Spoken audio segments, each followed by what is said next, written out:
दोस्तों आज हम बात करेंगे ईर्ष्या, जलन, जेलेसी की। दोस्तों ये लगभग हम सभी के अंदर होती है, लेकिन ये थोड़ी मात्रा में हो तो ठीक है, लेकिन हमारा स्वभाव ही जलन और ईर्ष्या का बन जाए तो हमारे जीवन में दुखों के सिवा और कुछ नहीं बचता।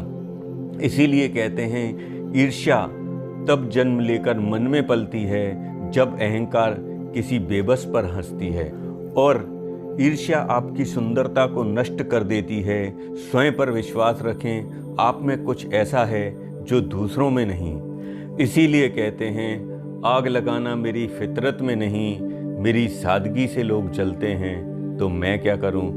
दोस्तों मैं हूं प्रदीप तलरेजा, चलो कुछ अच्छा सुनते हैं।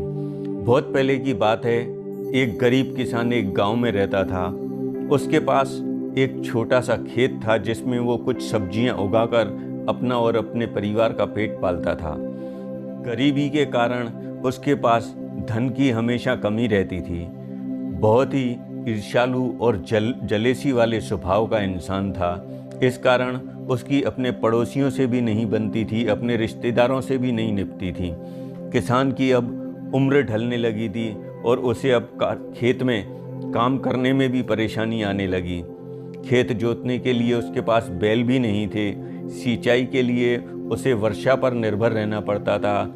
खेत के आसपास कोई कुआं भी नहीं था जिससे वो अपने खेतों की सिंचाई कर सके। एक दिन वो अपने खेत से थका हारा घर वापस लौट रहा था।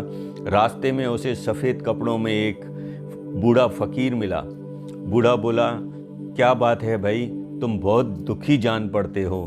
किसान बोला, क्या बताऊं बाबा, मेरे पास धन की बहुत कमी है। छोटा सा खेत है, उसमें सब्जियां उगाकर अपने परिवार का पेट पालता हूं, लेकिन अब मैं बूढ़ा हो चुका हूं और अब मुझसे काम नहीं हो पाता।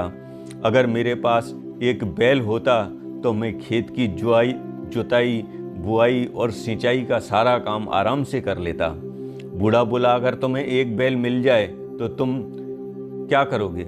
तब वो किसान बोलता है कि मेरी खुशी का ठिकाना नहीं रहेगा, मेरी खेती का सारा काम बहुत आसान हो जाएगा, पर बैल मुझे मिलेगा कहाँ से? बाबा बोले, ठीक है, बैल मैं तुम्हें अभी दिए देता हूँ। यह बैल लेकर घर जाओ और घर जाकर अपने पड़ोसी को मेरे पास भेज देना। बूढ़े बाबा ने बोला। किसान बोला, आप मुझे बैल दे दोगे? यह जानकर मुझे बहुत खुशी हुई, परंतु आप मेरे पड़ोसी से क्यों मिलना चाहते हैं? बूढ़ा बोला, अपने पड़ोसी से कहना कि वो मेरे पास आकर 2 बैल ले जाए। बूढ़े की बात सुनकर किसान को भीतर ही भीतर बहुत क्रोध आने लगा, जलन होने लगी। ईर्ष्या के कारण वो जल बुनकर रह गया। वह बोला, आप नहीं जानते कि मेरे पड़ोसी के पास सब कुछ है, फिर आप उसे बैल क्यों देना चाहते हैं?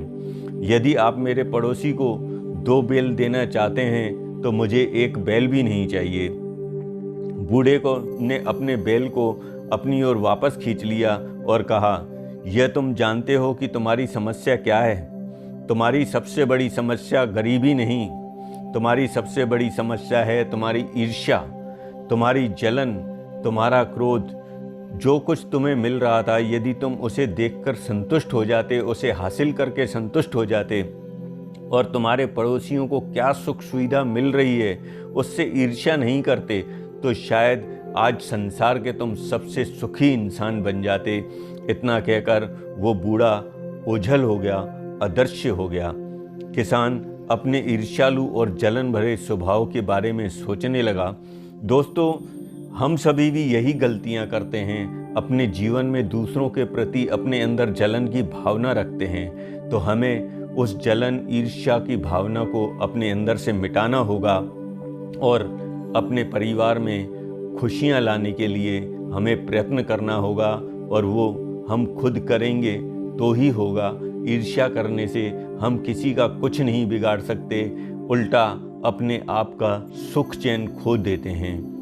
दोस्तों यदि हम दूसरों की खुशियों में खुश रहना सीख जाते हैं, उनके साथ खुशियों में खुश रहते हैं और दूसरों को हम खुशियां बांटने की कोशिश करते हैं, तो निश्चय ही हमारे जीवन में भी खुशियां ही खुशियां आएंगी।